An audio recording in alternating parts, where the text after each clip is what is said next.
One of the most famous and celebrated diamonds in the world, the Kohinoor has drawn a lot of attention and hype throughout its known history. Currently in British hands, it has had various claimants from India to Pakistan to Iran and Afghanistan.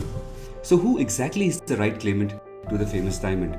To answer that question, let us trace the origins and path of Kohinoor towards its current resting place, the Tower of London. Till date, there is no clarity on the origins of the Kohinoor. Many historians believe that it is the legendary gem Simantaka which has been mentioned in the Bhagavad and Vishnu Puranas.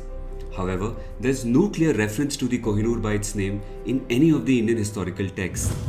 The first named reference to the Kohinoor in any historical document is made by Persian historian Muhammad Kazim Marvi in the 1740s.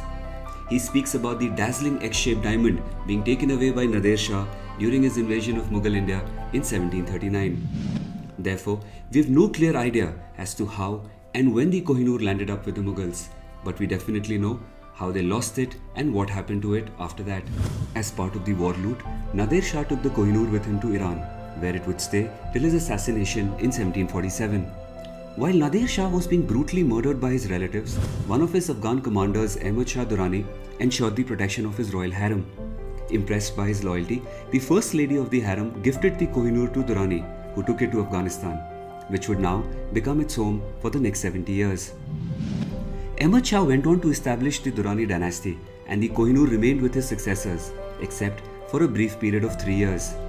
One of the Durrani kings, Shah Zaman, had to hide the Kohinoor in a prison wall after being deposed and jailed. It was later recovered by his younger brother Shah Suja, who after recapturing the throne had it traced down to a trader in Kabul.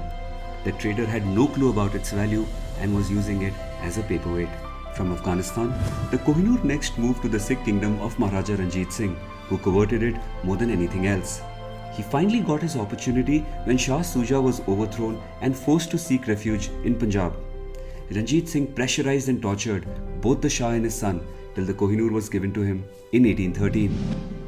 The Sikhs ruling the kingdom from Lahore would have the Kohinoor for the next 36 years, and it was under them that it started to achieve its current fame and status.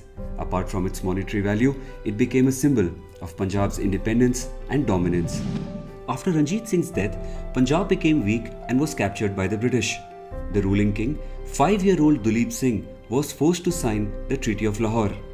According to the treaty, the Kohinoor was to be surrendered by the Maharaja of Lahore to the Queen of England.